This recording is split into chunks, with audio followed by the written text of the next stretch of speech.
Well, good morning, folks, and welcome to this Popeye webinar. We are running just a couple of minutes late, but I would appreciate it if through the Q&A panel, somebody on the audience could just confirm that the audio is working okay for me. Thanks, Sean. Marvellous. Okay. So your host today, we have a technical issue with Martin joining us today, so I'm going to take you through the first bit if Martin can't join us. It's audio only today, so please don't worry about using your own videos. There's a Q&A portal. Please do use it if you'd like to ask any questions throughout the session.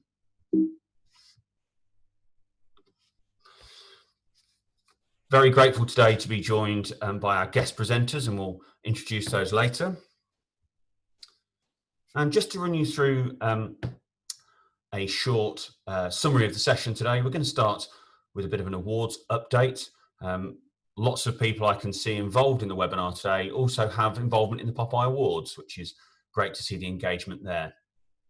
We're going to cover off webinars very briefly, and then we're going to move into the Sustain launch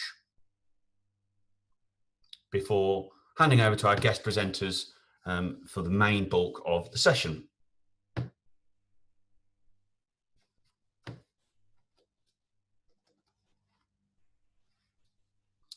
So let's have a look at the Popeye Awards. I do say this at every opportunity, but it is a real truism, and it's really important to recognise the contribution that our sponsors make. It costs an inordinate amount of money to put on the Popeye Awards, all the different aspects of the awards, and we just simply couldn't do it without the commitment and investments from our sponsors. And I'd just like to draw particular attention on this occasion to Mint Manufacturing there, who recently came on board, which I think is a real sign of their commitment and drive, particularly considering the times we are in. Taking a look at the entries, and they are being finalised as we speak, signed off, lockdown, preparing and ready for judging. And that'll take place later on the summer, with the nominations being announced on September the 22nd, hopefully face-to-face at our autumn seminar. If not, we'll do that virtually. And the dinner was due to be held in October. For obvious reasons, that's been put back to January the 21st. So there's some key information for you, and just summarising the main points of the Popeye Awards. And now I just wanted to have a look at the webinars. Suffice to say that if somebody said to me 6 months ago, Popeye will be running lots of webinars, I'd have hid under the table, because it just wasn't something that we traditionally did. But if you look at the list here, these are the things that we've done virtually, our events throughout the lockdown period and as lockdown has eased. We started off in April looking at particularly around force majeure and contracts, before we went on to look at issues around grocery shopping and attitudes to COVID in our April shopper seminar, before looking at a snapshot around what's in store around sustainability. That theme continued as we ran an e-workshop over half a day on May the 5th, before we looked at best practice in May and June around health and beauty and digital. Here we are today on July the 9th. And July the 29th, I'll cover off later when we're running a special webinar looking at post-lockdown shopping and shopper attitudes, but I'll cover that later. So with luck, you've probably heard a ping from my messaging there. Martin should be able to join us now, as I'm just going to hand over to him in order for us to go through the launch of Sustain.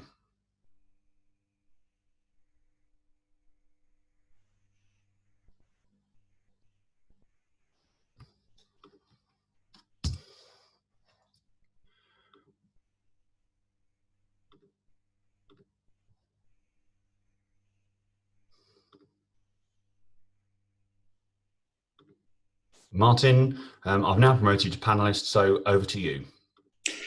Gosh, I'm promoted, am I? Can you hear me? Yes, fine, thanks. Okay, thanks. Okay, sustainability is one of Popeye's four pillars, and as such has been a focus for us since we started the sustainability standard in 2010. And part of that was devising the eco-design tool called Convert, which some of you will be familiar with.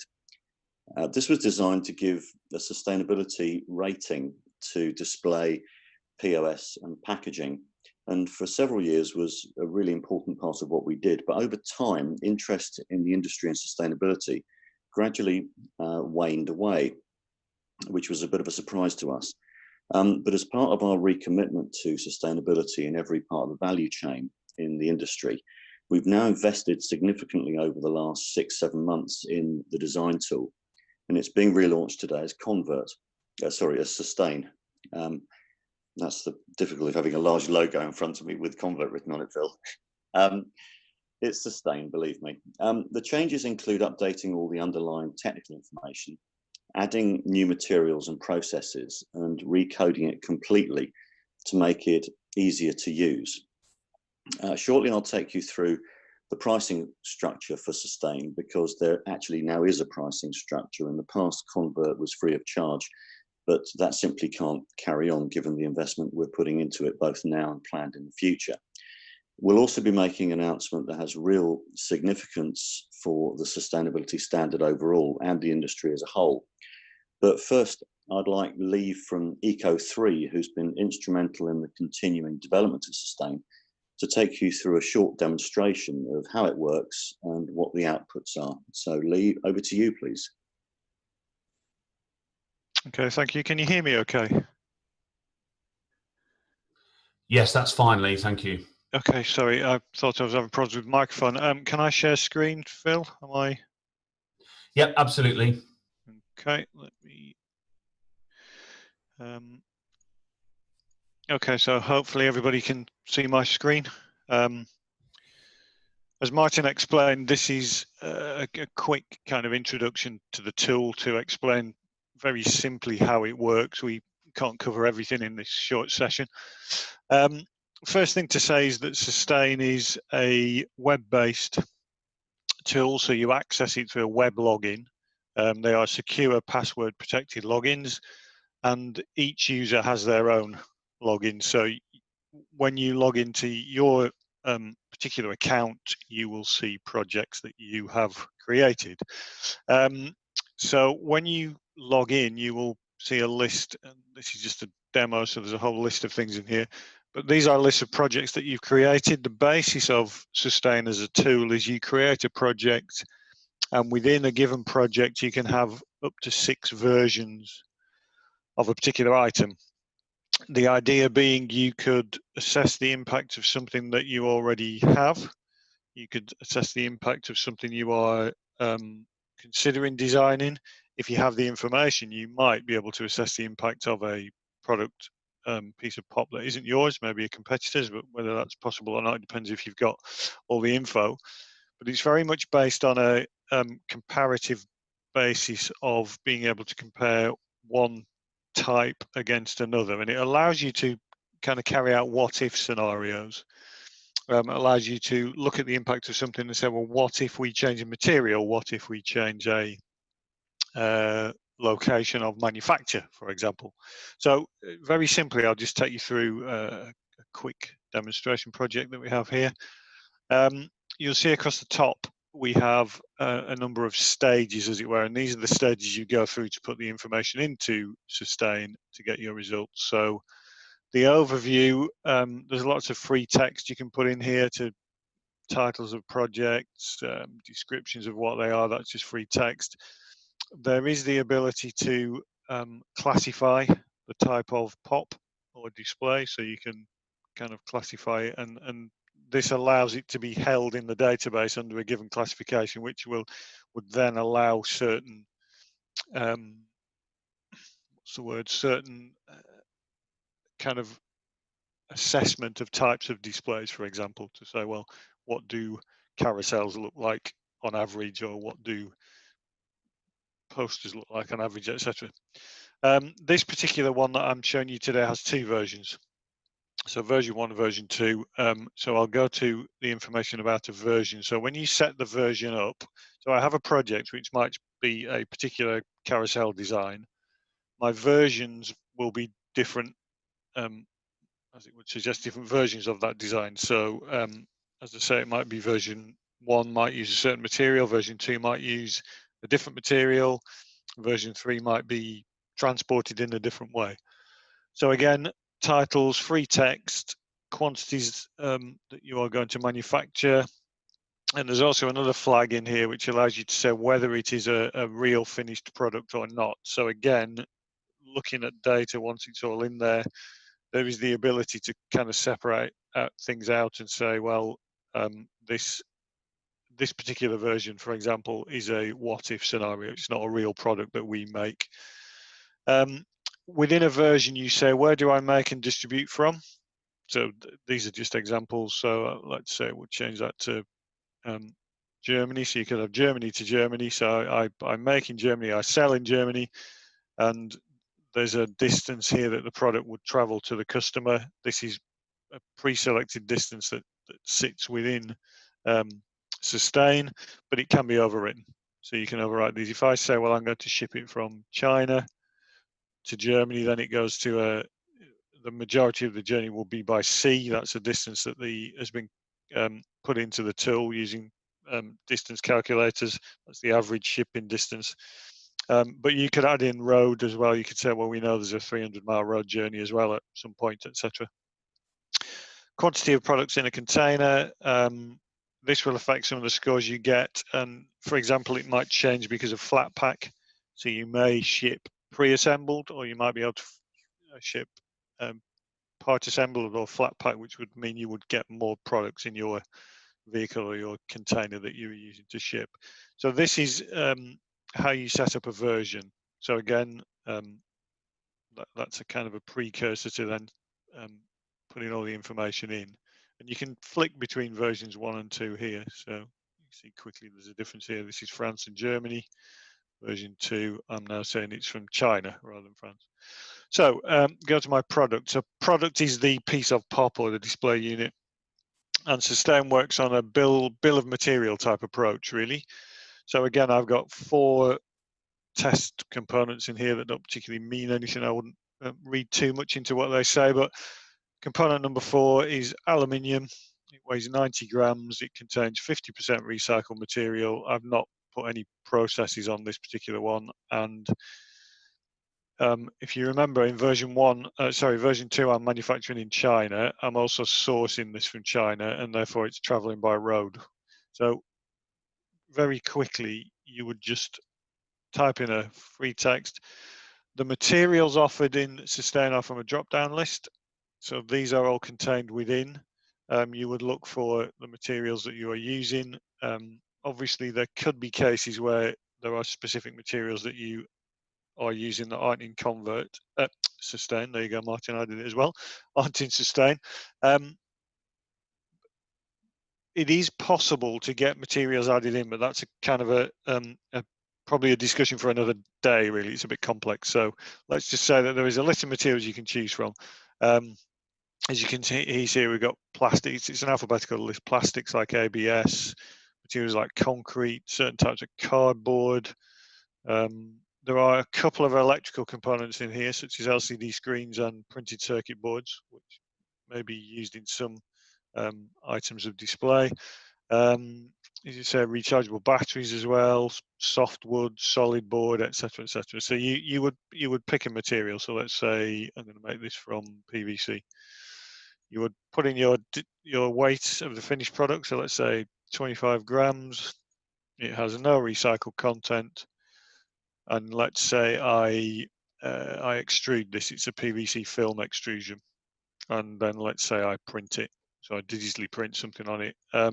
Some of the processes need an input that isn't based on weight. So the film extrusion, the impacts are based on the weight, the 25 grams of PVC that I'm using. The digital print is actually based on the total area printed, but it might only be very small, let's say 0.002. And I sourced this particular item from I'm manufacturing in China. Let's say I source this in China as well, and it defaults to a road transport. So there is a distance built into the till, an average distance that it will be shipped. You can say, well, I'm not going to do it by road. I'm going to do it by rail. I know, and then you create the component. You see that is now in my bill of materials. That's very simply how you do that. I'll just delete that component off. Okay. Total weight gets added up as you go along from here. So the tool does that. Total product volume is the physical volume that the product occupies. So it's its total size. And again, this is used in some of the scoring systems. And a life expectancy. So how long would this product last in months? Is it a long-term thing like we've got here, 48 months? Is it a temporary piece for a promotion? Might only last 2 months. So again, that is taken into account in the tool. So once you've put all that information in, you can then move to packaging. So this is the way you ship the display. You don't have to put the information in here. You may not be looking at packaging. It works on exactly the same principle. What are the components of your packaging materials? What do they weigh? Where do you get them from? So that's exactly the same as I've just demonstrated with the product. Again, you put volumes in because you want to look at how big your packaging is compared to your product. Is your pack too big? Are you shipping fresh air around? But with packaging, you can also specify how many times it's used. So Lee? it may be a reusable pack. Yeah. Lee, could I just interrupt at this moment? Just whilst we're on this particular screen, we've had a question around polycarbonate, and I can't recall whether it's in the drop-down list of materials. Could you just check for us? We can. So the material drop-down is the same in packaging as it is in display. Polystyrene, polypropylene. Nope, but that's an easy one to add in. We have data for that. So if that needs. Thanks. So again, that's something to discuss in terms of. So it is possible. We should say it is. I mean, again, this has to be discussed through Popeye, but it is possible to add extra materials in if needed. It's not a totally fixed, exhaustive list at the moment. Okay, is that all right, Phil? Yeah, thanks. Just there are a few questions and answers in the portal there, so please keep them coming. I'm not going to interrupt Lee anymore. It's just that one was particularly pertinent whilst we're on the screen, and then once we've been through the demo, we'll see how many of those questions we can get addressed. And if we're not able to do it live today, we've made a note of them. They automatically get recorded, and we'll come back to you. So back to you, Lee. Okay. Packaging is slightly different than the product itself because we have what you call primary and secondary. So primary packaging could be a cardboard box that you put around a piece of display or a crate or whatever it is. The secondary packaging may be that you put 4 of those on a pallet and put a cardboard slip over them or shrink wrap them or stretch wrap, etc. So again, you would say if there's any secondary packaging, you would say how many of your primary how many of primaries you put in there. So we're going to put 4 here. Total volume again. So again, you may have 4 primary packs in a secondary pack. How big is that? And you get a number of indicators started to be shown here. So total weight of packaging per product shipped, total volume of packaging in terms of size, and a ratio of volume. So this whole packaging system is about 30% bigger in volume than the product that's contained inside it. So again, these are measures. So that's my packaging specified. I then go, there is the ability within Sustain to look at in-use impact. So for most pieces of display and pop, etc., this would be some kind of energy use. If it's a display which has screens in it, interactive, it could have screens that display things, it could have circuit boards in there, etc. So all you need to know is what's the power draw of my piece of equipment. So in here we're saying it's just got maybe this has just got an LED light in it. It draws 5 watts. It's going to be used 42 hours a week, so 8 hours a day, 7 days a week, and that gives me an annual energy consumption. And that again is taken into account in the results. So that's all you can put in for use, because that's really the only impacts that you would see from a display that you can specify.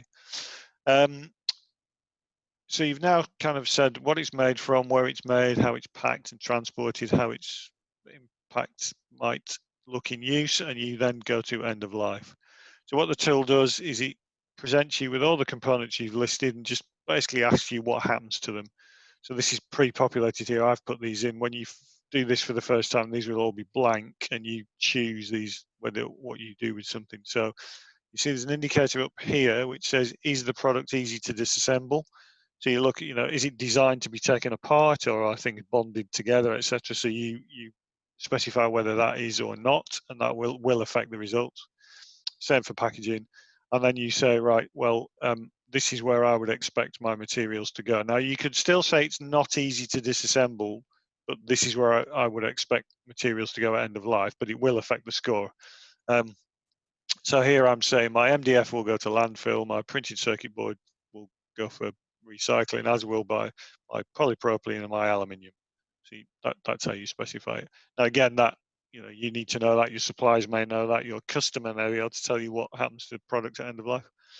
So that's all the data inputs, a bit of a whistle stop tour, and then you can go to your results.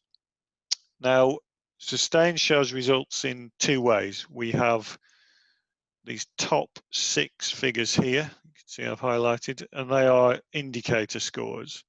They're based on 1 to 20. The principle of the tool, and all this is laid out in guidance that is available, and how to use manuals, etc. The lower the score, the better. So this is a kind of a footprint measure, as it were. The bigger the area on the graph, the bigger the impact. So between 1 and 20, a maximum score would be 120 for your product, your piece of pop, or packaging, which we show separately, would be a maximum score of 100, which would be 20 times 5. Now, each of these, again, in information that is available about Sustain, explains how these are worked out, because obviously these are an indicator score 1 to 20, and they're worked out using certain algorithms and assumptions, etc. And that's all laid out for you to be able to see and understand what they are. But we look at how you get how your supply chain works, where materials are coming from, how far they're traveling, how they're being moved around. Materials and processes is about the carbon impact of a material, whether it's from a renewable resource, whether it contains recycled content, etc. End of life is pretty self-explanatory. It's the kind of impact of what you're doing to the materials at end of life. Delivery logistics looks at how you get your product to your customer. Again, distance, mode of transport, etc. Recycled content is a very simple measure of what percentage of the item is recycled content. The more recycled content you get, the lower the score. And design is again based on numbers of types of components and different mix of materials, etc. So they are your indicator scores, which you can show here. You can have up to 6 versions. You can click versions on and off, because obviously if you've got 6 laid over the top of each other, it might be difficult to actually see the differences between some of them if they're not very great. So you can turn those on and off. Then we have some quantitative results, so product weights, volumes. We have carbon here, so the carbon embedded in the product, that's materials and processing. The carbon from transport, that's your supply chain logistics and your delivery logistics. And the carbon from use, so that energy during use that I showed. We've also got an embodied water footprint, which again is based on materials, so it's the embodied water footprint of the materials. Some information about disposal of product, so how much you recycle, how much you landfill, how much you incinerate, etc., and the carbon from that activity. And all those come to add up to give you a total life cycle carbon figure here. So again, this isn't a fully rigorous scientific LCA, it's an indicator tool. So that's an indication of the life cycle carbon impact of the product in kilograms. The tool then goes on to give you some very kind of basic highlighting of issues you might want to look at on a color-coded system. So here, for example, recycled content. The tool is saying overall you're 50% recycled content, which shows an amber.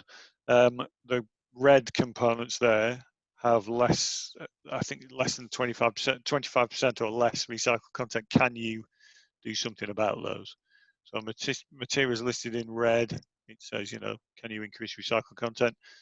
Materials listed in amber do contain a good amount, but could you increase further? And again, carbon footprint, it highlights what your biggest contributor is. And in this one, it's the materials, the embedded materials and processing. So obviously these results are all within the tool. You can share these results outside your particular login code or account. You can print this to a PDF. So if you click this button here, I don't know if you can see, but a window has popped up now and it allows me to print it to a PDF file or send it to a printer. And then, sorry, just flick back. And then you can also export all these tables and these figures here to an Excel sheet, which allows you to manipulate them more, create graphs of whatever type of graph you want to show, etc. So that there's quite a lot of information in there, but that's a whistle-stop tour of how to use Sustain, and hopefully it shows you how it works. So, Phil, have we got any questions or? Yeah, there are quite a few questions there, Lee. So just let me grab the screen again, and then we'll crack on. Okay. Do I have to give it you back, or can you take it off me? Oh, you can take it. Okay. So we're not going to get a chance to answer all of these, but as I say, they're all automatically generated. Some of them are really quite involved, but I'm just going to run through a couple of them, Lee. Okay. And I think I'll be able to answer a few of these general ones. There's quite a few that are grouped together. Mm-hmm. In terms of, there's a few questions around importing data into Sustain. And just to answer those questions from the various people that have asked it, that's not possible. So the questions are around, can we import bolt-ons and information from other software directly into it to save processes? That's not how Sustain works, so it will need to be done on a manual basis. There's a couple of questions around the source data. Lee, I'll come to you in a second. Okay.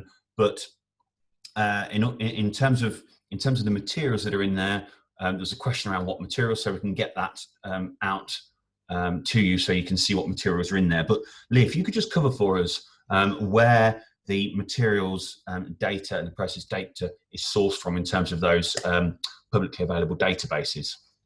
Yeah, okay, so obviously within Sustain there's a whole database of information against each material, which looks at carbon impact, recyclability, etc., etc.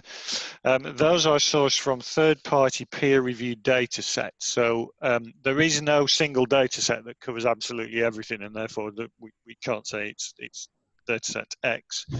But there are data sets from the University of Cambridge, there are data sets from a data called ICE database, which was University of Bath.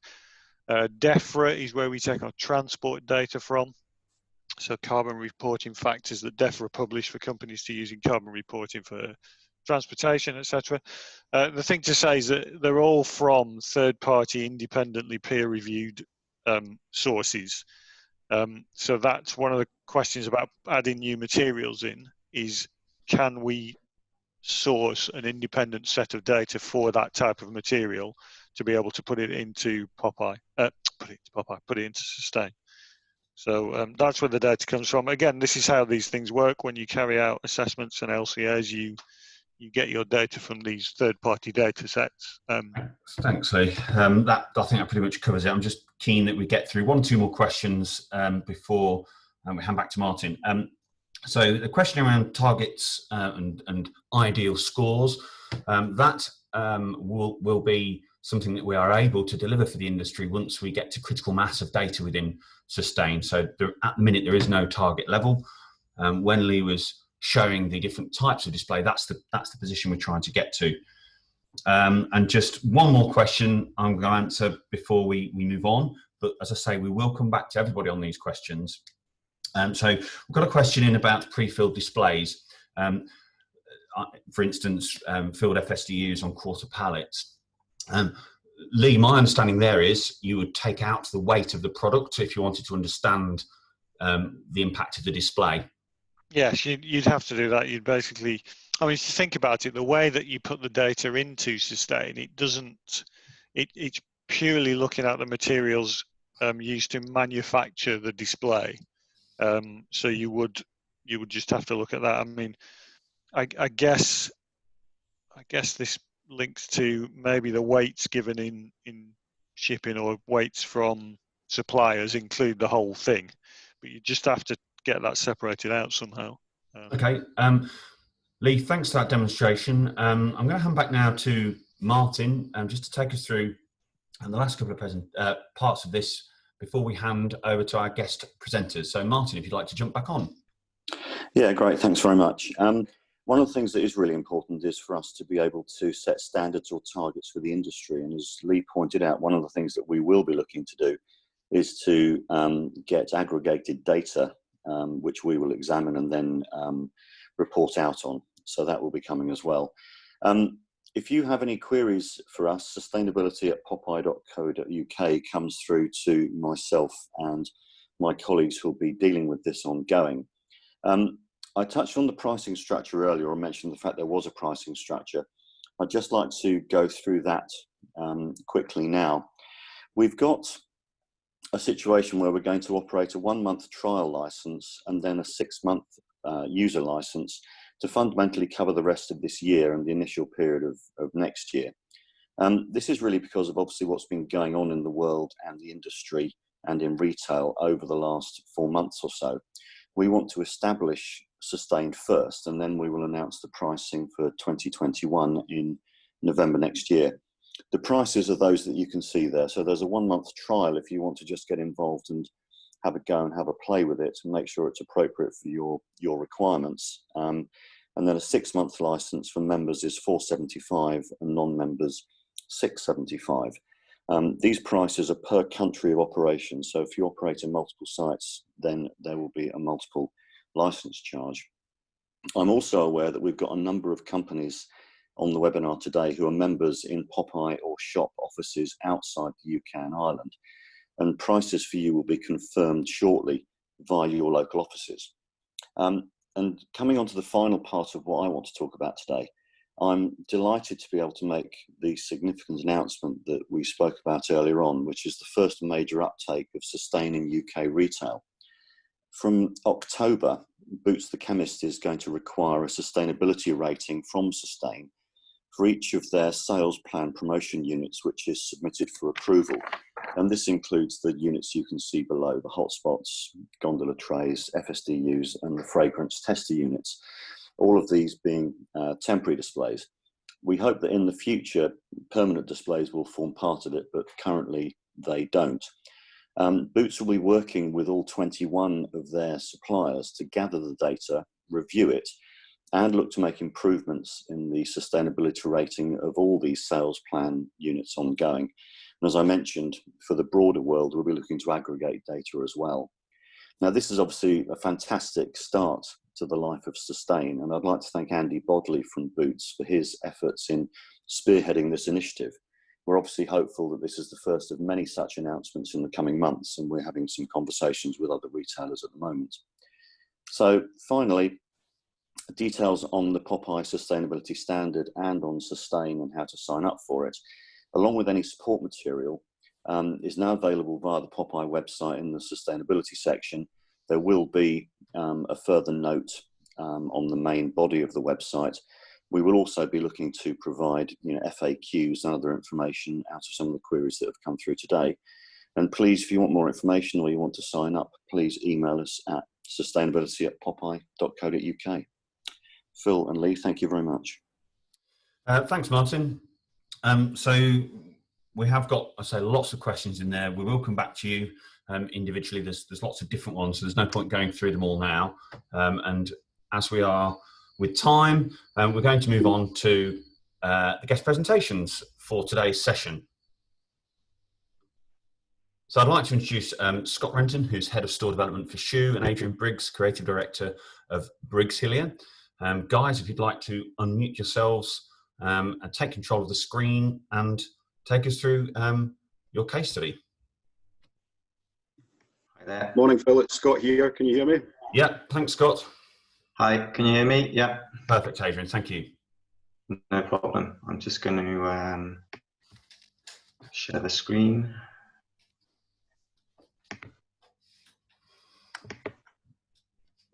it was great to see Boots getting referred to by its proper name of Boots the Chemist there. Yeah. I proved great with Nothing if not old school there, Scott.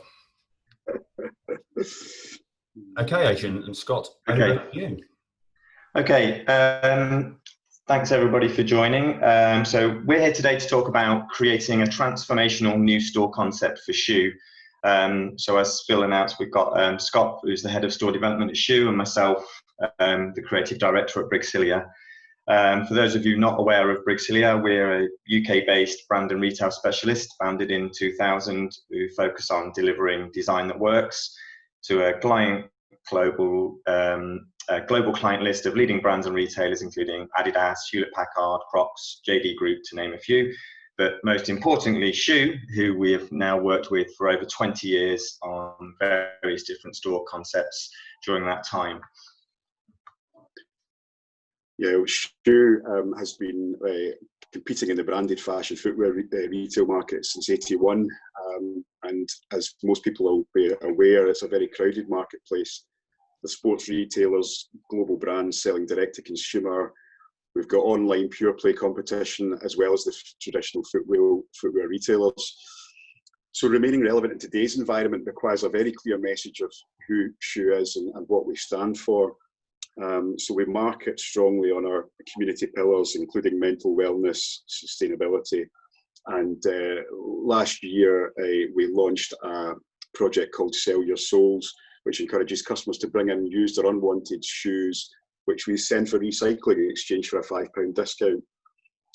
So that's proven to be a good generator of brand message.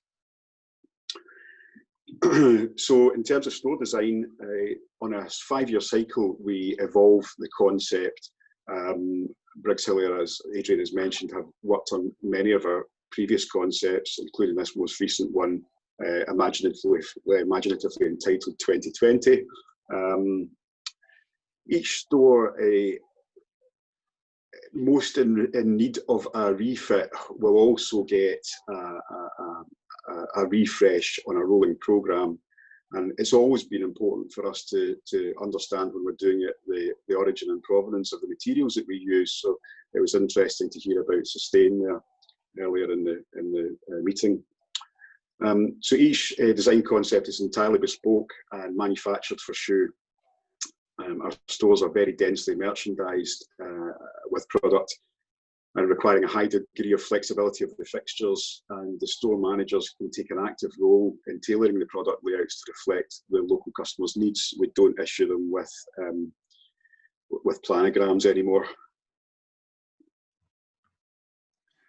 Okay, so when we first were approached about the project, it was shortly after Shoe had been through a brand repositioning exercise, which was carried out by a Swedish branding agency called Snask. And that from there, the 2020 concept brief was formulated. We pitched in a 3-way pitch in summer of 2018, where all agencies were asked to put forward their vision of Shoe as a business, and then go and present that to the key stakeholders in the business, and kind of put their line in the sand of where they thought the business should move forward. So that was quite an interesting process for us as an agency, as we'd already been working for Shoe for over 20 years.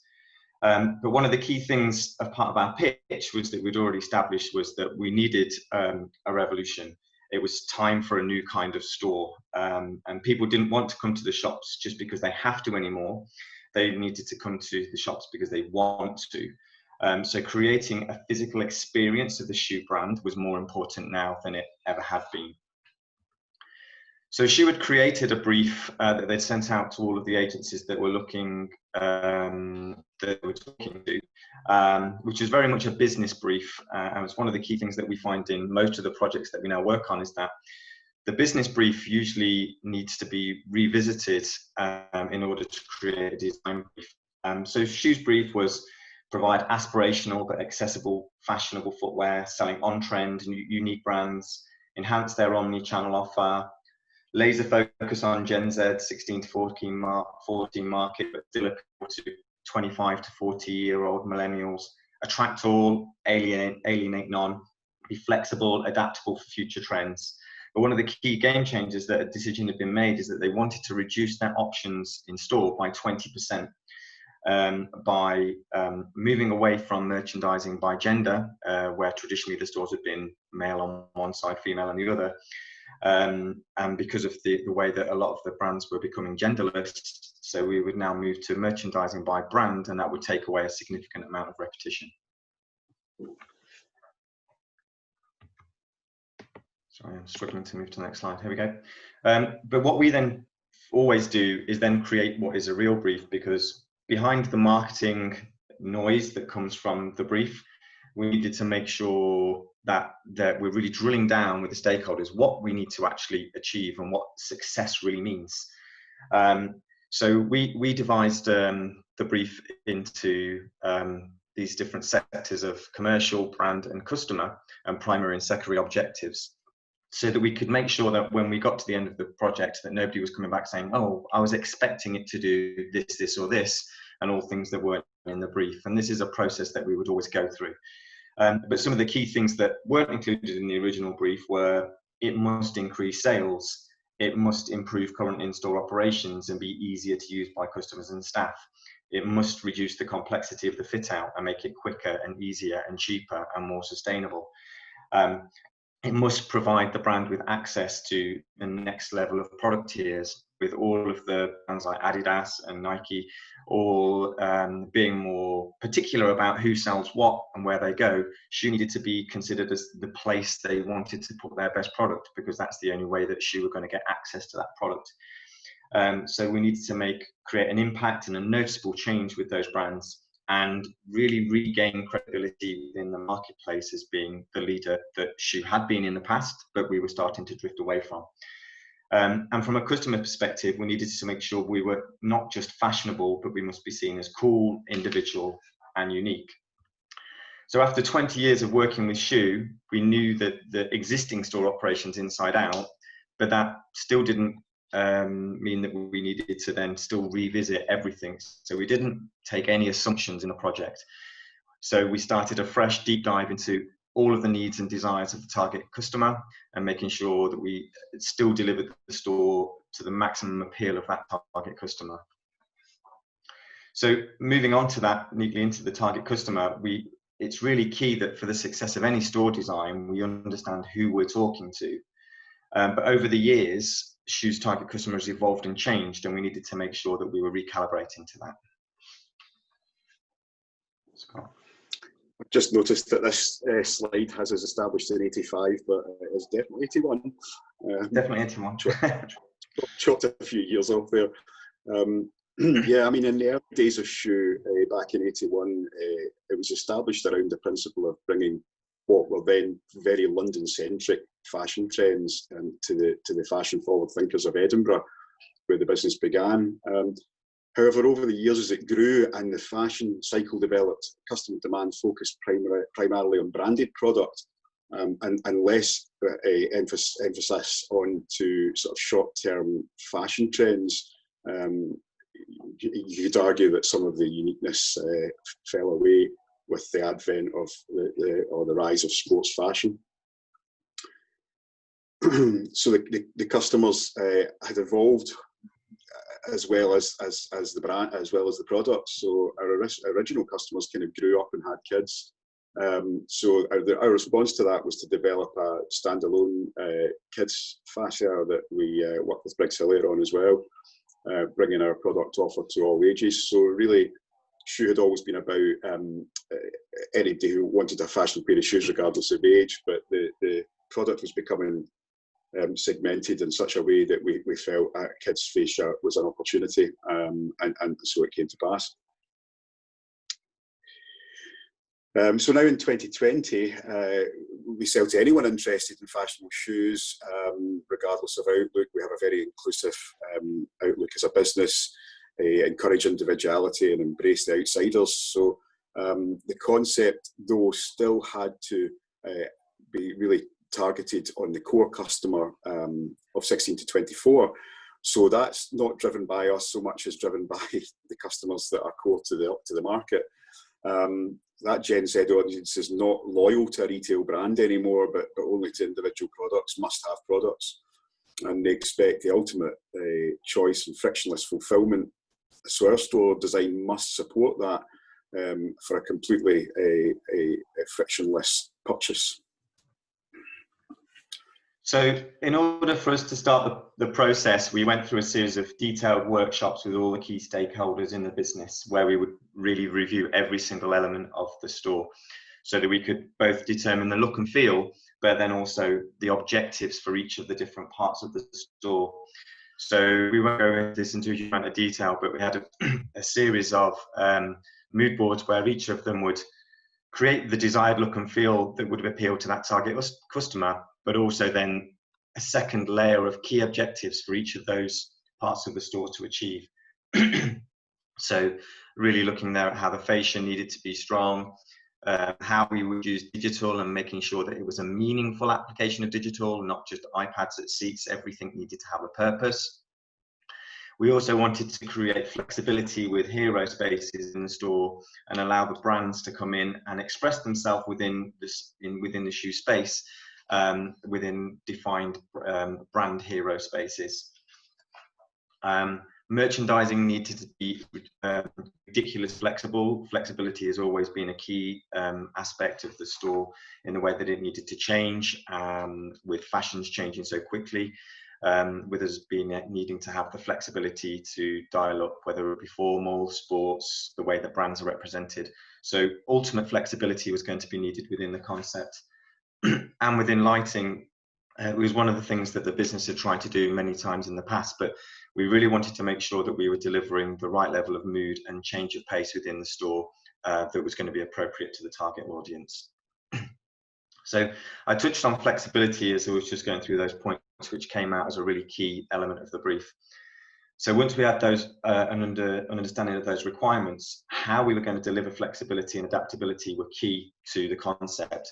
Before we even started to look at the design, we needed to understand what that flexibility really needed to mean and how the floor plan needed to work.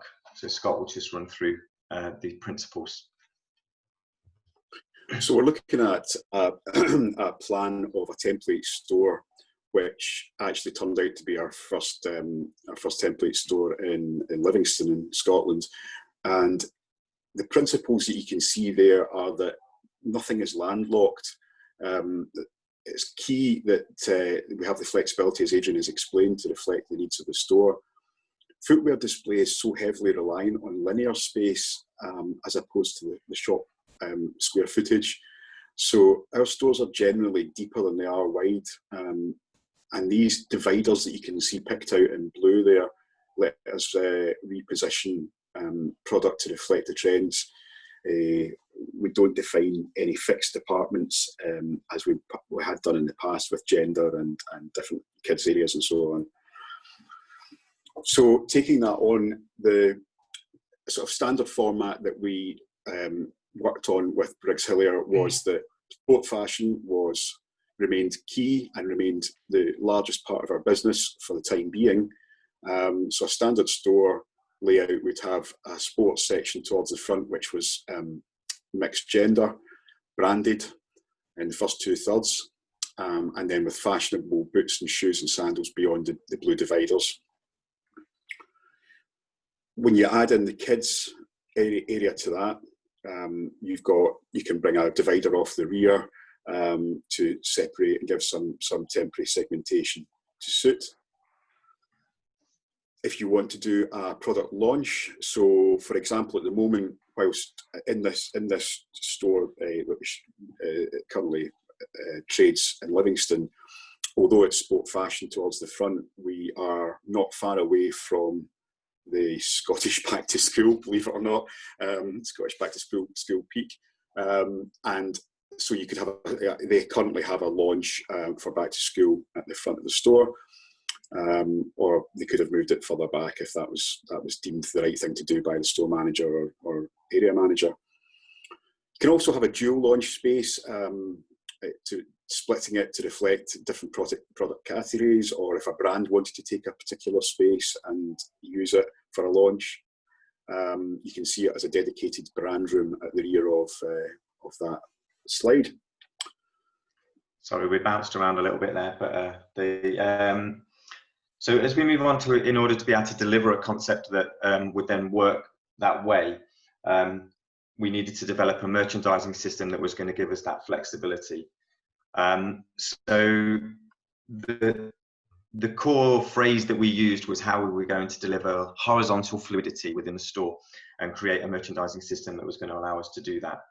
So after lots of initial exploration, we partnered with Unibox to produce a bespoke engineered aluminium extrusion that would allow us to hook on various different components in different ways and give us this horizontal fluidity, allowing everything to move left or right within the store, fins that we could move up and down the store, as we were just highlighting on the space plan, to completely reshape the departments within the store without anything being landlocked.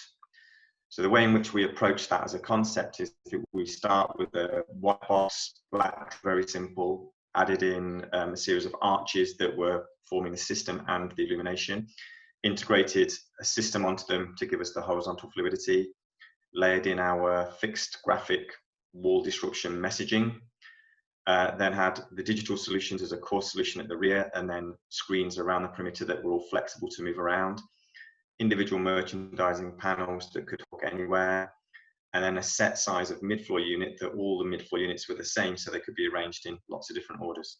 So I'm just going to run the video, the first fly-through that we presented to the shoe team, which will then seamlessly flow into the finished store, just to show you how that goes together. And I'll just talk you through some of the key points. So, sorry, I'm just turning the sound down now. Sorry.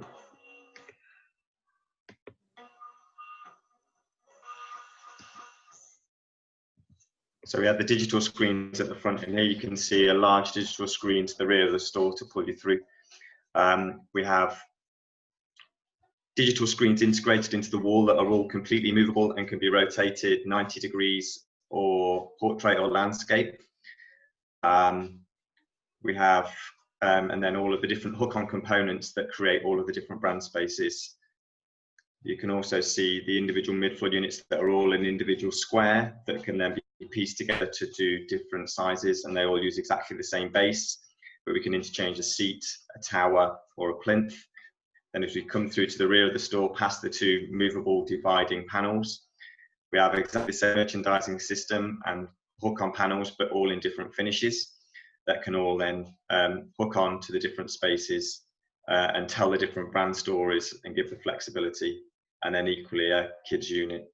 And then as we transcribe then straight into the finished store, you'll see how realistic that very first visual that we first presented is then represented in the final finished store. That's a really important point from a shoe perspective, that when Briggs Hillier have shown us that concept, which my team and I have to sell to the business, when we can then show them a finished store and say it basically reflects exactly what you were showing at concept stage, it's really, really helpful. It avoids us presenting some kind of unachievable dream that subsequently loses its impact on delivery. And Briggs Hillier are very much more commercial than that, the way they approach this, and it makes my life a lot easier. I think the way that we've ended up with the final solution, and already seen with the first store in Livingston opened at Easter last year. We've followed on now with store openings in Bristol in May, in Manchester in October, and then the crown jewels for the business is Oxford Circus, which we opened in February, although unfortunately closed down not long after that with regards to COVID.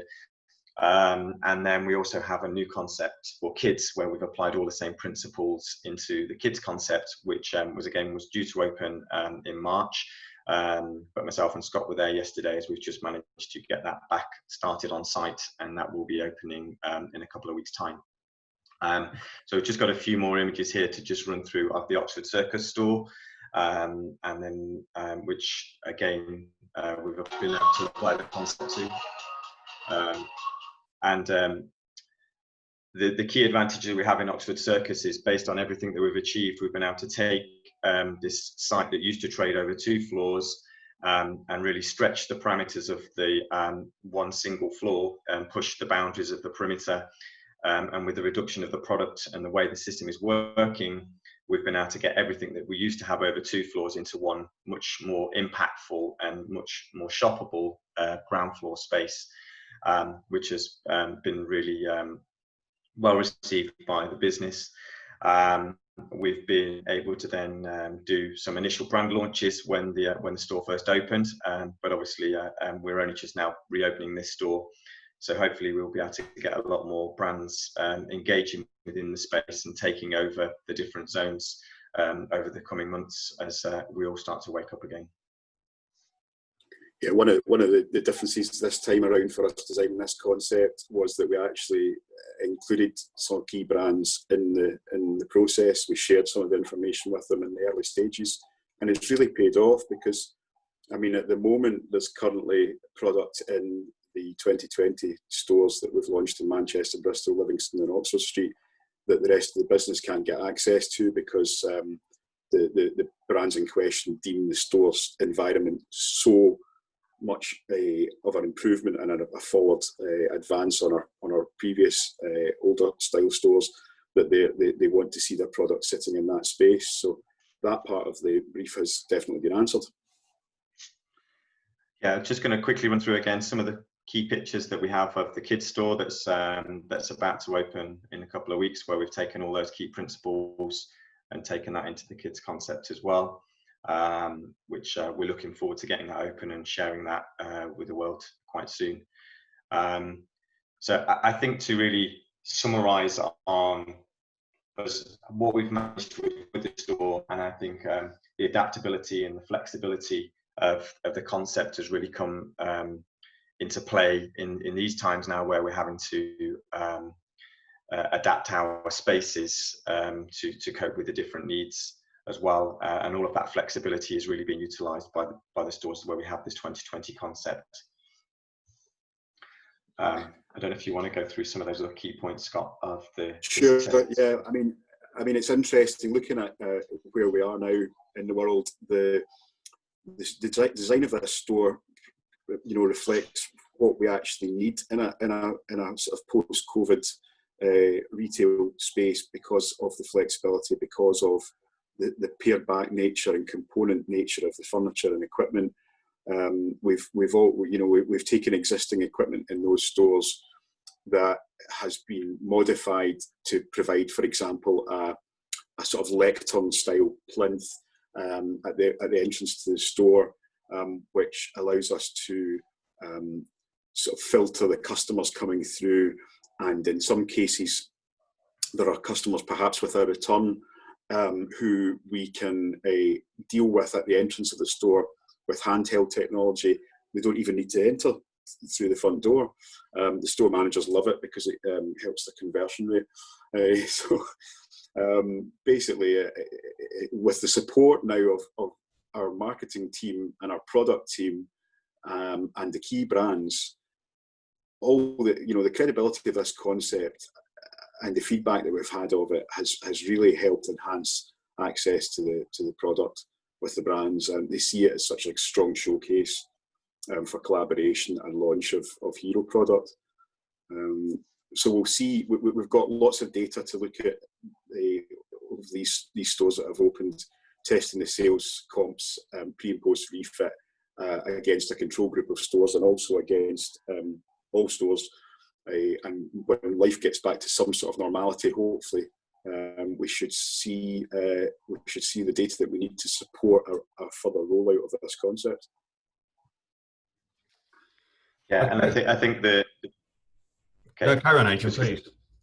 Yeah, the key things from our perspective is through the way in which we have worked as a collaborative team with the guys at Shoe in truly understanding what flexibility means for them and how it needs to work, and really fine-tuning the way that the store concept has come together.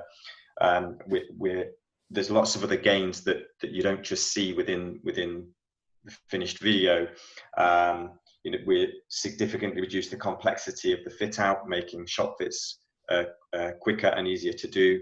We've given Schuh the ability to book manufacture once they have a rollout plan in place, and also a lot more ability to exchange fixtures from store to store, not have stock rooms full of unused fixtures to deal with the influx or increase and decrease in demand and seasonal changes, because we've made everything have dual purpose and be adaptable and flexible. And I think that's really allowing the stores to function in a much more user-friendly way for both the consumers and the staff. So we really see it as a step change, and we're really delighted with the success that we've seen of the stores and the continued rollout. So, okay. Thanks, guys. I'm going to quickly grab the screen again, so bear with me. Okay, just a couple of questions, if we can. We did start a little bit late, so we've got a few minutes before we hand over to Kate at GDR. There's a word that both of you used quite a lot there, and that's the word flexibility. And I want to just link that back, if I can, to what we were talking about before, and just ask either of you how you see flexibility and sustainability working together. You've kind of touched on it at the end there, Adrian, with your last comment about making sure that displays aren't stuck in stock rooms. But how is that panning out, and how has that panned out over previous incarnations of the concept? Well, Adrian? Yeah, I'm going to say, I think in previous times of the concept, I guess that Scott used the word landlock early on, and one of the things that we realised as the businesses continue to evolve and as consumers continue to evolve, we've naturally got stores that are 10 years old out there, some even older. And then when you're trying to, the learning when you've been working with a brand for 20 years is that when you then, you can understand why you made those decisions 10, 15, 20 years ago, and how they're not relevant now, and how the speed at which things change. We need to make sure that we truly understand what the store is today and what the store might need to be tomorrow. But we can't say exactly what it needs to be, but we need to just make sure that we take key decisions in the elements that we put together, that we have the ability to easily update them and change them and move them around. So everything within the store is easy to move. The digital screens are not landlocked. They can be rotated, portrait, landscape, and placed anywhere in the store based on the way that we've cabled all of the data points that run through a perimeter skirting. The fins that are dividing the departments are freestanding and just tie back to the wall, so they can slide right to the front, right to the back, sit in the middle of the space. So it's that adaptability of the space to cater for the needs, which has restricted the excess fixtures or the rethink that comes 6 months, 12 months, 2 years down the line, that's not quite working, so it needs to go in the bin. We need to throw that away and put something else in that's fit for purpose for what we're doing today. We've been very keen from the very beginning that everything within the store has longevity and can be repurposed. Brilliant. No, the repurposing is certainly something that's popped up in a lot of the case studies we've seen crossing the Popeye desk with regard to sustainable design. So it's great to see it in action. I'm just going to ask Scott one very quick question, if I may. It's a little bit naughty. What if the brands didn't like it? What would be plan B? Well, interestingly, we didn't have to come up with a plan B, but I mean, we showed them enough. Brickseller have experience of dealing. You know, they have a lot of brand clients. So some of these brands it was people that Adrian already knew, and I think Brickseller probably approached this project with a degree of taking those brands thoughts that he know that they would have about Schuh into consideration. So we never really needed a plan B. I don't know what we would have done if they had hated it, because you know, if take Nike as a prime example, we had to fix that no matter what. So we were slipping behind in terms of product access, and really needed to show them something that they could understand and relate to. And luckily it worked. But as I say, it's not. It wasn't without risk. No, of course. It's, we did also, as part of the process, at the relevant point, we did actually involve some of the key brands as well. So rather than them waiting to see the finished store open, we did some interim presentations once we were 80% there, and by working with those brands and sharing some of the thoughts and options, we didn't necessarily say, what do you think, we'll change it if you don't like it, but what we did was we involved them in our journey.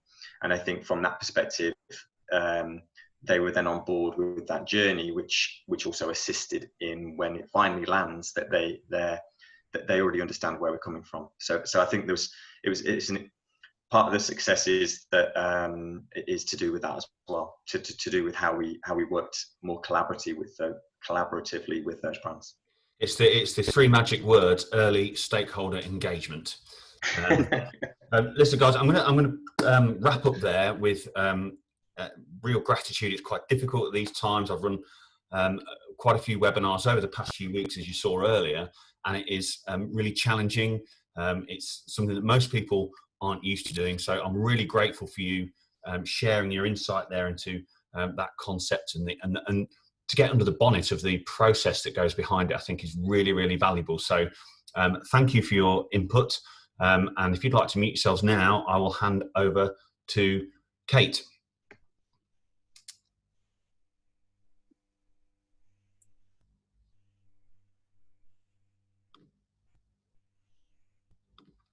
Kate, are you with us?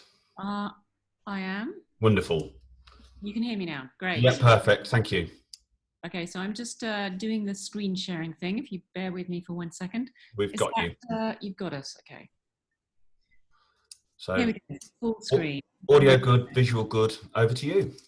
Great. Well, thanks, Phil, and hello, Popeye people. It's very nice to be back. Thanks for having us back. This is the usual regular GDR slots for those of you who are regulars.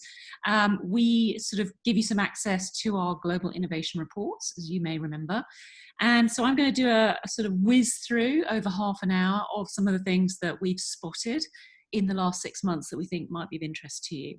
So, without further ado, for those of you who are not familiar, we have quite a broad range of clients. We are business futurists, new phrase, I know, but we used to be trend forecasters. We're not really that anymore. So we sort of had to kind of get with the program and change our name, or at least the way we describe ourselves. So I'd like to cover 4 areas, and all of them I think are COVID relevant, but actually all of them were happening anyway. And so as all of the analysts really are saying, it's not new in itself, that these sort of wartime terrible experiences, pandemics, they tend to just speed up everything that was already happening. And you will be familiar, no doubt, with the somewhat surprising KPMG figure that's come out recently, whereby they are predicting that we'll be 50%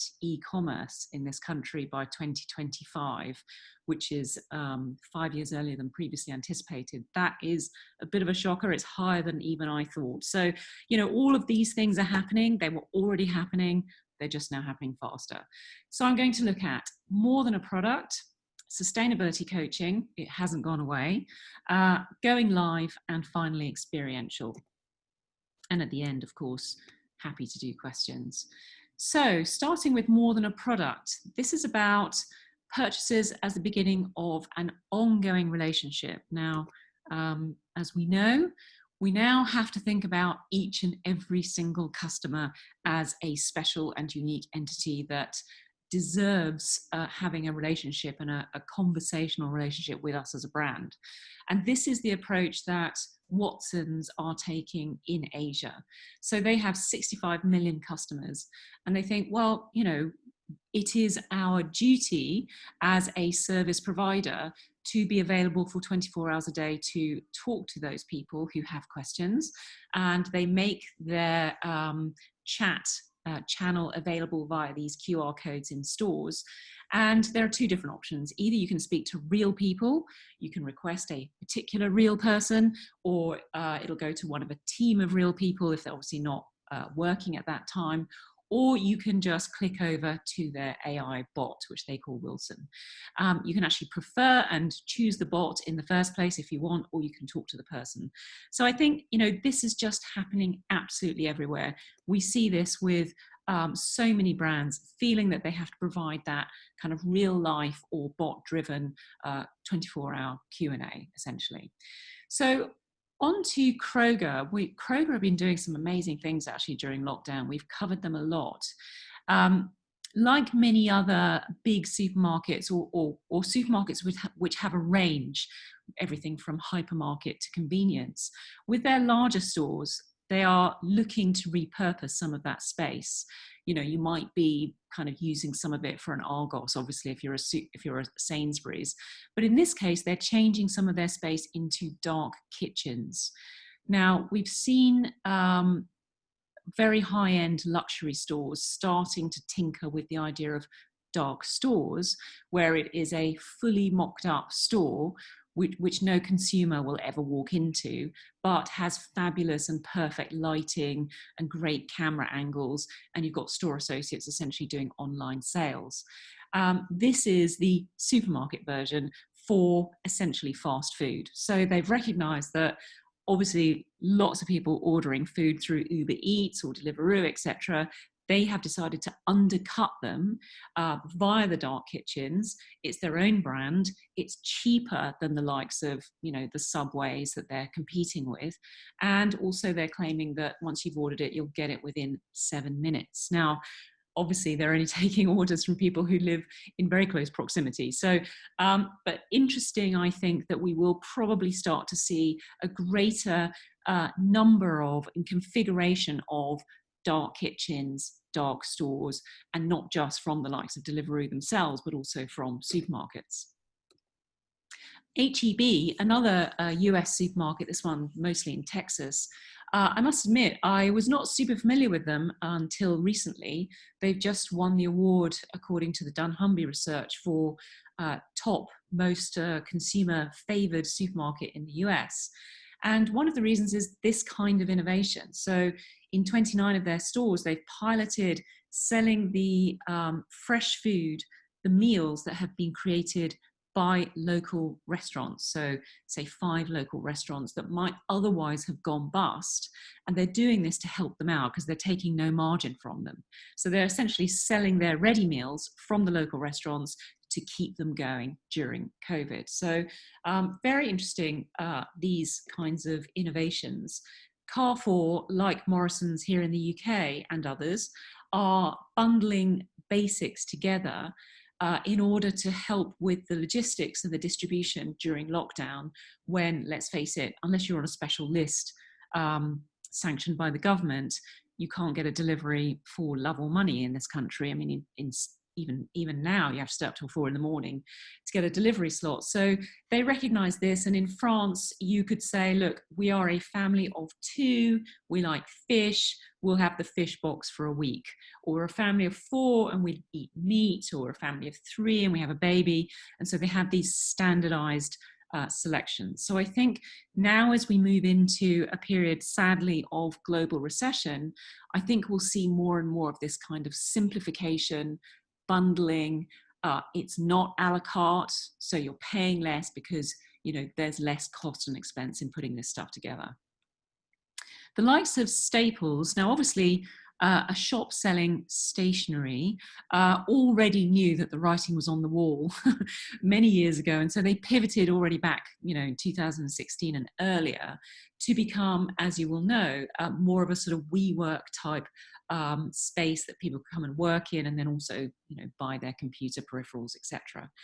And now they've further added to that pivot rather cleverly. And I do think that we're going to see masses more of this. They are providing things like podcasting studios, webinar studios. I mean, essentially, most office workers, I think we're now at about, stabilised at about 30% of people working at home in the UK. I think most people who don't have shares in WeWork are quite pleased that they don't, because I think that is looking like an extremely challenged business model. My suggestion is that that is going to pivot also towards live work, because we don't need office space as much as we need living space in this country. But millennials in particular, I think, would adapt very quickly to living and working in city centres in particular. And I think that many others who have discovered clearly that they can work at home perfectly successfully, but eventually find it a bit lonely being on their own all the time, or having noisy housemates or whatever, I think we'll move towards a position of fractional memberships to co-working spaces where you may have your 1 or 2 day a week membership rather than your 5 days. So we are seeing across the board, FMCGs are wanting to go direct to consumer. They've always wanted to do this, and I suspect the reasons they didn't in previous years were, concerns about the relationship with the supermarkets. As we've heard before, essentially the kind of balance of power is not in the retailer's direction these days. It's in the direction of the brands and the consumers. And so during lockdown, obviously it was the perfect situation for brands to say, right, our consumers cannot get our product delivered by e-commerce because it's a 4, 5, 6 week waiting list, or if they can get on it at all. So we're going to accelerate our plans to move direct to consumer. So we get the likes of Heinz doing their essentials bundle. Very careful, I noticed, to price this exactly the same as it would be priced, 63p per can in the supermarket, depending obviously where you go, so as not to annoy the supermarkets more than necessary by undercutting them.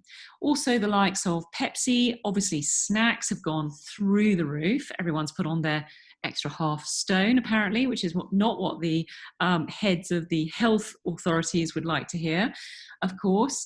But you've got 2 new websites for Pepsi. One is the snacks.com, which is for your Doritos and your Lay's, etc., where you select your bundle of products and they mail it through to you at home, or the pantryshop.com, where you don't get to select, but you choose a pre-existing bundle like the Rise and Shine, which is your breakfast type stuff, or your post-workout, which is your energy bar type stuff.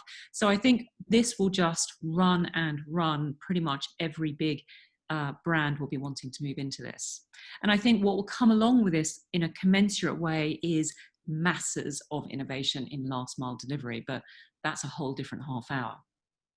So I think looking at new types of retail, we are seeing retail as a service. Very interesting development this from Beta, which I'm sure you're familiar with, B8 with the number TA in the US, which we covered when it launched about 2 or 3 years ago on the West Coast, selling just kind of new startup tech straight out of Indiegogo, not available anywhere else on the high street.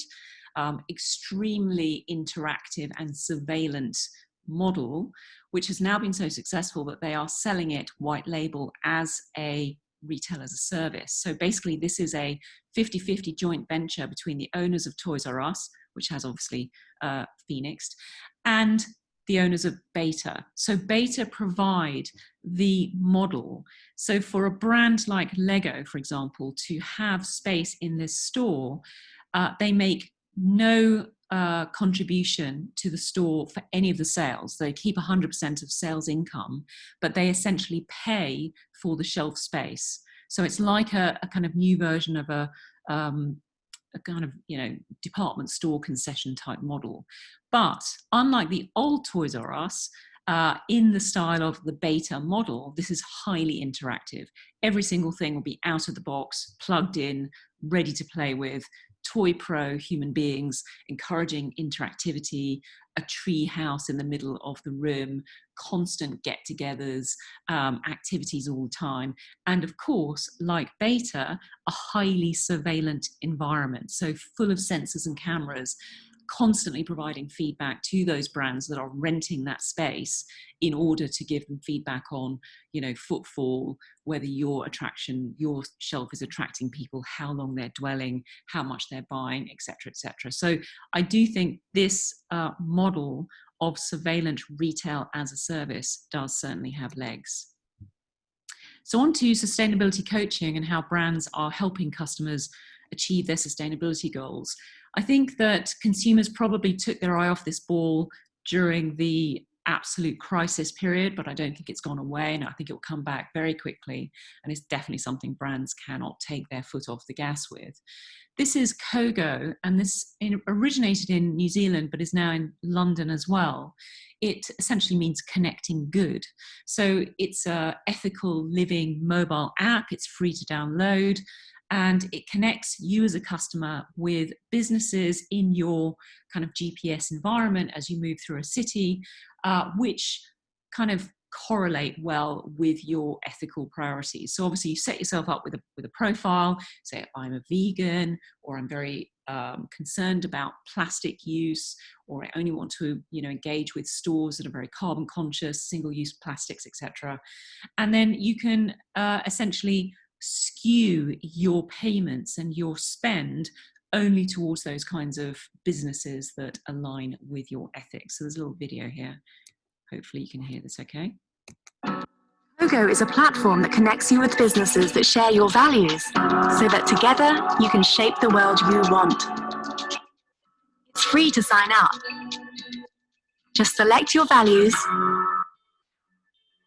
link your payment cards, and find businesses nearby that are taking positive action on issues that matter to you. So you don't have to use your payment cards in this service, but the linking of the payment cards gives the retailers visibility of whether they are getting an increased spend as a result of them putting their information on this platform. So we are monitoring how this is going, and we are going to come back to it. So Spargander is an app here in the UK covering the 270 stores in the group.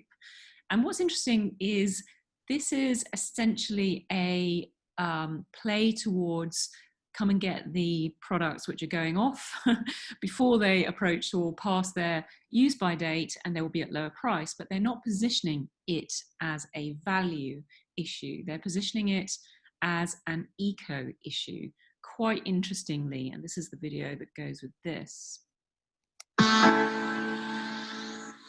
Gander connects its users to delicious reduced food, meaning you can keep track of what yellow stickered food is on the shelves at any given time. It does this by integrating with the store's internal system, which means that as soon as something is reduced, it is immediately sent through to the Gander app. There's tonight's dinner, a barbecue platter pack. One of the coolest things about this Gander app is not only am I saving the pennies, but I'm also saving the planet by helping to reduce the amount of food that goes to waste. Another bonus of the Gander app is every time I purchase an item, it is removed in real time from the Gander app. So, clearly a really good consumer benefit there.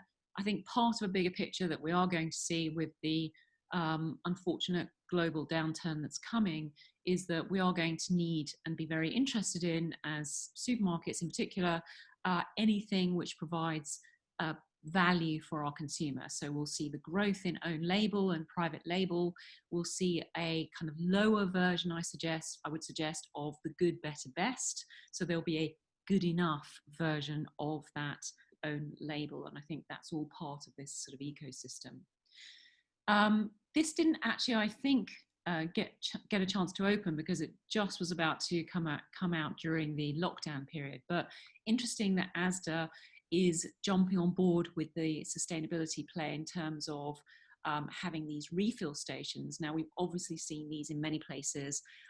Waitrose have done a good job trialing this kind of thing. Whole Foods have done it forever. It's easy to do with nuts and lentils, obviously, but here it's interesting that it's for the first time we're seeing it with branded goods like Kellogg's cereals or Unilever tea bags. So if this works for them, and obviously they're kind of testing the prototype, it'll be interesting to see if that rolls out across all the brands in the industry.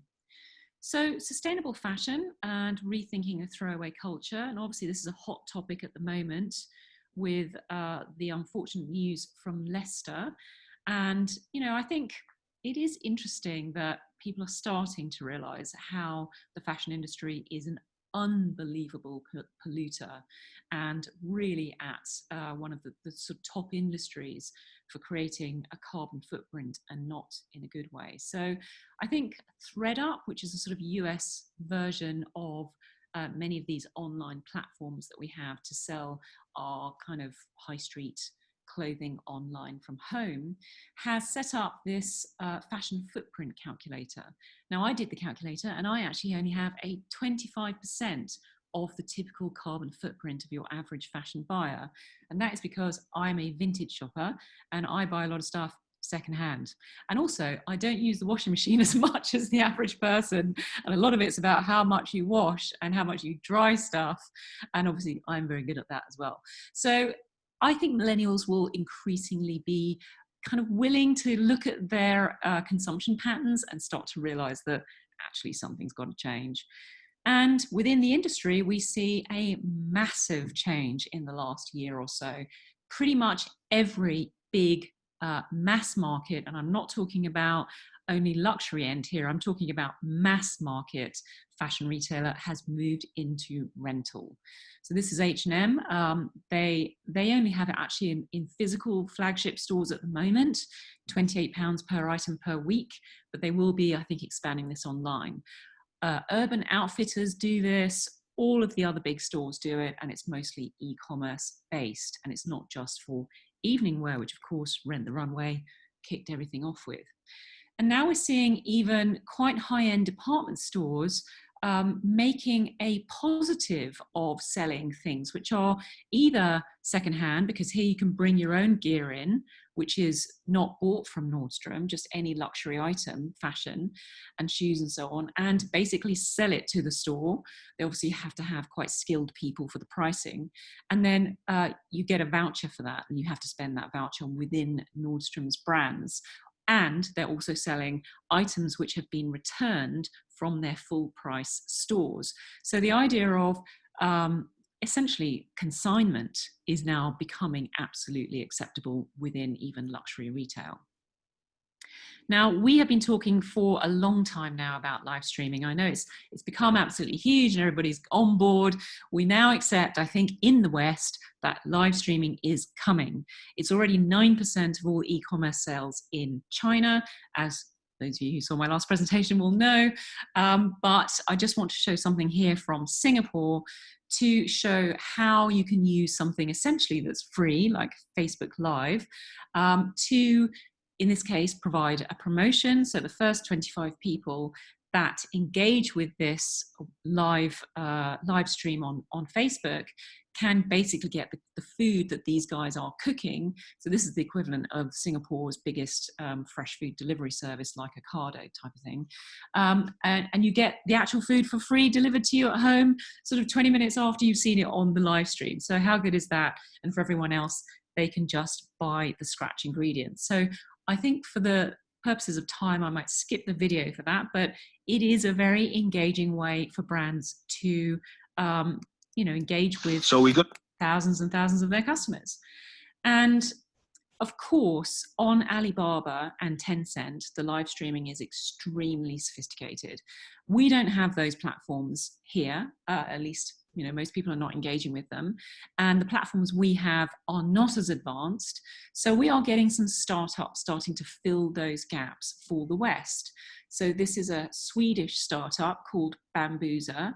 And essentially you plug it into your system as a retailer, and it allows you to show a live stream. And then on the right-hand side of the screen, as you can see here, we'll show the video, you can make a purchase in real time of anything that you're seeing.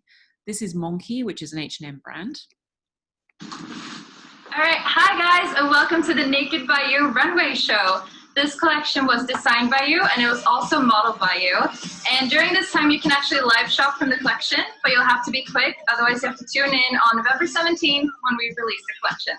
Let's get this party started!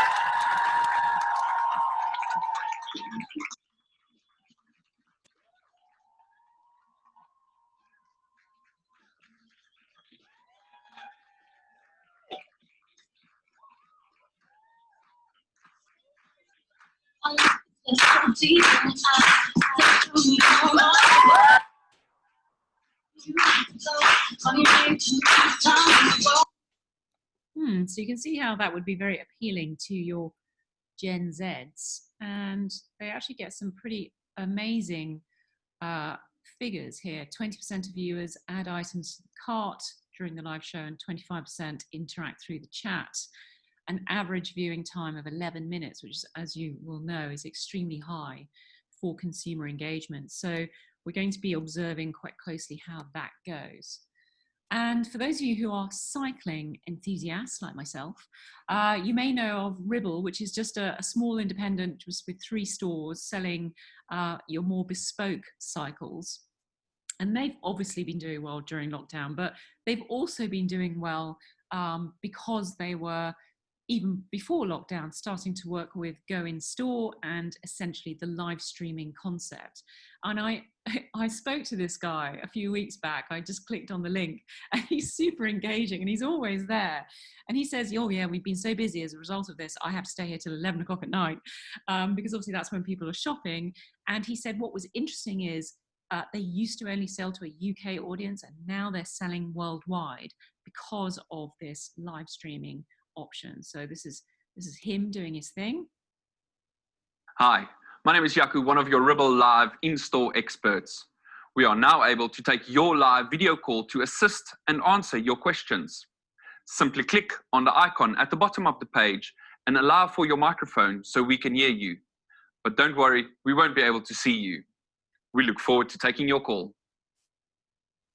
Yeah, he's good, isn't he?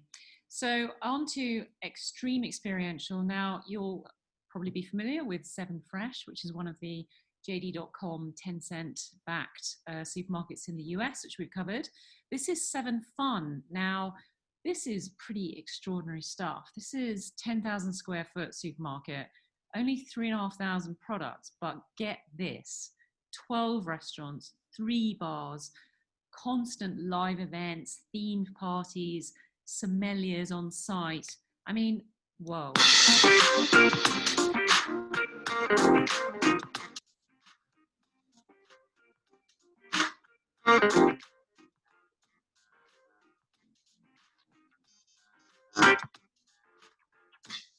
So, you know, we all have to work out, of course, what is retail going to be in the future, especially if there's only half as much of it, if we go half 50-50 with e-commerce. And I would suggest that, you know, this is really worth attending in the real world. This is another example. You cannot get this kind of stuff at home.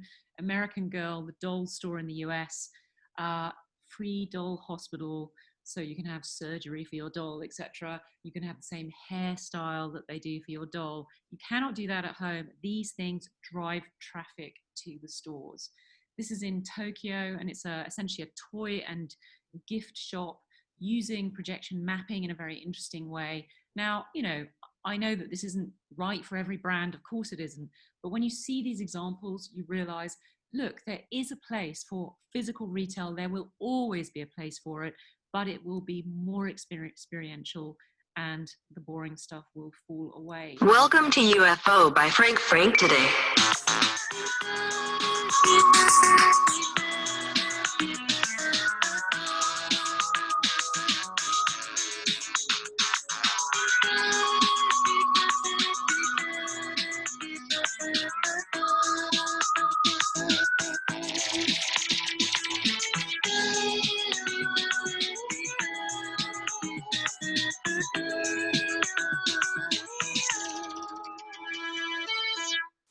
So like many of the highly experiential spaces coming out of Asia, they are very dark and they are using amazing lighting effects in order to create these experiences. So this one in particular, everything you touch changes the lighting in the space. And of course you can only do that when you have low level general lighting.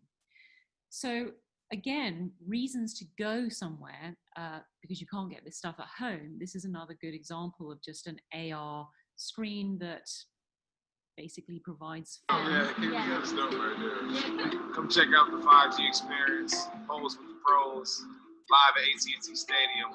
Check it out, man. What they talking about? We definitely got to go smooth. Rock with my dog. Guy.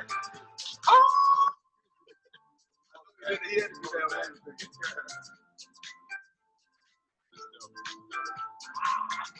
Yes, sir. Come tap in with us, man. AT&T. Yeah, I mean, how cool is that? That would be great for a shoe store. Normal shoe or shoe. This is a cryogenic or a cryotherapy. Sorry, they don't cut your head off and freeze it. Obviously, cryotherapy salon only in places like Harvey Nicks and Harrods at the moment. But you know, my point being, you cannot get this kind of thing at home. Right, it's not for everyone paying 95 quid for 3 minutes of having your body frozen to within an inch of your life, which apparently does have good scientific basis for anti-senescence and for generally perking you up. I'm waiting for the cheaper version of this to come out in other locations. So my point is just having things that you cannot get as an online experience. So one final thing, I am on a mission to spread the word about UVC 222. Now I know a lot of you are very technical and I'm sure you're very familiar with far UVC as a light source that can disable bugs, bacteria and viruses. And of course these robots are being used in hospitals and have done forever. They're now moving into hotels. And I'll show you a video in a second. But what's interesting for me is that the new wavelength that's been discovered of 222 is completely safe to human eyes and skin, according to the scientists. These products are not available yet, but my suggestion is that when they are, and in theory they're out at the end of this year, in UVC 222 wavelength, then this will be a game changer for having safe interiors in retail and hospitality, so you can disinfect the air, the fabric, the changing rooms, the high touch surfaces, the checkouts, the tills, everything that people, and it's super quick, does it in seconds. Let me just show you how the old version works, which is regular UVC. A hotel room can be a hot zone of bacteria. After all, you're sharing the same space a complete stranger was using the day before. It's very important to us that our guests feel safe and secure. And when you're in the medical center, germs can lurk around every corner, but that's where Xena comes in. We're the first hotel in the country to implement a UV light robot germ zapping robot here at the hotel. And this is how it works. Xena is strategically positioned inside hotel rooms of this Westin location. The robot raises up to about 6 feet high, and that's when the germ-killing party starts, so to speak. So Lightstrike germ zapping robots create broad-spectrum, high-intensity ultraviolet light. Ultraviolet light is able to damage the DNA and cell walls of bacteria. So essentially, our light is shredding the DNA of bacteria. This is an additional step in the regular cleaning process and takes about 2 minutes. And it's been able to kill certain strains of the coronavirus. Our technology has been tested against MERS-CoV, which is another coronavirus, and we are effective.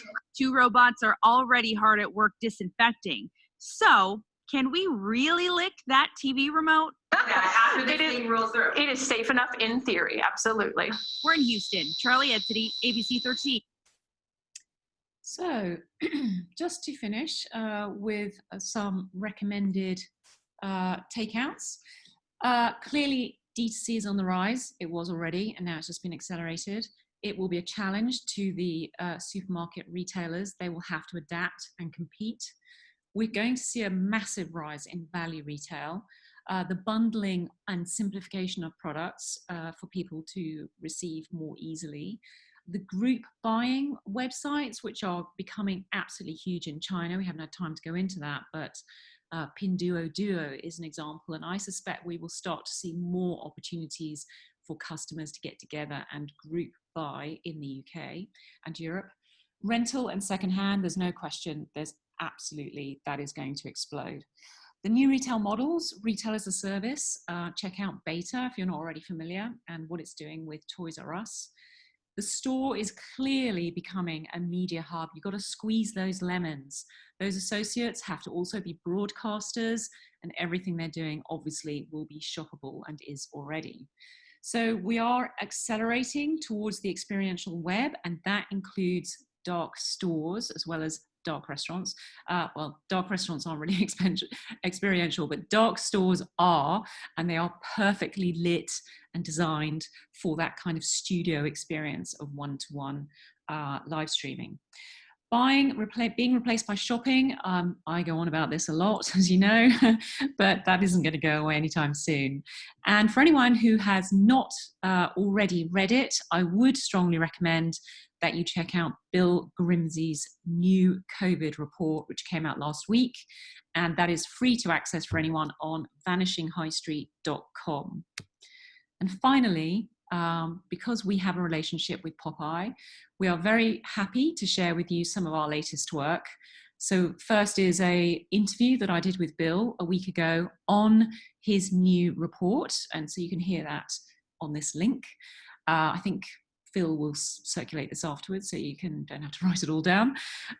Secondly, we've just come out with an assembly report where we've interviewed people who are from non-retail backgrounds, so historians, journalists, CEOs from various fields, to get their very informed views on where things are going post-COVID. Super interesting to hear, for example, the views of a historian who studies how consumers and populations bounce back after wars, for example.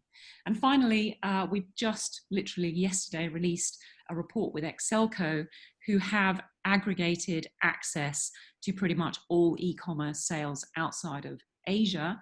And we've done a report on what's selling well during lockdown. So a bit of quant analysis there for a change alongside our qual.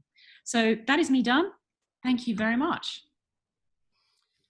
Kate, thank you again for that. Really, really good as ever. The one thing that I'll do on your behalf is just point people to your website where you can sign up to a fantastic newsletter. I know you guys do.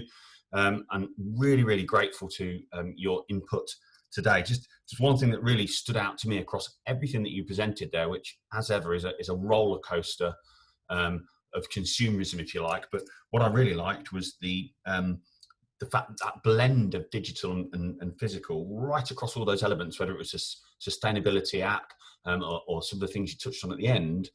It's there, and I think it's something that's going to become more prevalent, and I think we as an industry really need to embrace that sooner rather than later. I certainly can't wait for the Dole Hospital for me to take my Action Man to. But Kate, thank you very much. So thanks again to all of our presenters today and all the contributors. Just touching on what Kate said at the end there and bringing us through to our next event, which is later this month. We'll be running a COVID special webinar lasting about 45 minutes, so a little bit shorter than the one we've had today. We've spent quite a lot of time since lockdown, and since lockdown has eased, looking at what's working well from a display perspective, from a navigation experience perspective in store. We've looked at all sectors in shopping centres, and we're continuing to do that right now as those solutions evolve. And we'll be presenting what we've seen, what's working well, and we'll be relating that back to what I call known best practice. So that's some of the truisms that we all know are there in best practice retail, and also some of the things that have been entered into our awards and gone on to do well, and how their iterations post-COVID look. Way back in March, seems like a lifetime ago, we carried out an industry survey looking at the impact on our industry and the outlook. So we're repeating that next week, and we'll be presenting that on July the 29th. Hopefully, touch wood, we'll be presenting some more positive news and a generally hopeful outlook for our industry. And finally, for that session on the 29th, we'll be working again with Roamla. We've carried out some shopper surveys with those guys looking at habits and values around post-lockdown shopping experience. Already I've seen some of the highlights in that, and it's really interesting what shoppers are telling us, particularly when you look at things like brand perception and how that's changed. And loyalty is a really key thing, and trust, obviously, within that retail experience. So that's on July the 29th. I have to tell you, it's already looking almost sold out because we do have limits. So get yourself booked on, and on the day, register early as you have done today. So I'm going to draw it to a conclusion now. Just again, thanking everybody that's been with us, thanking the Popeye and shop members from around the world, Kate, Scott, Adrian, Lee, and Martin there for pulling it all together. We'll see you again on the 29th of July. Thank you for attending.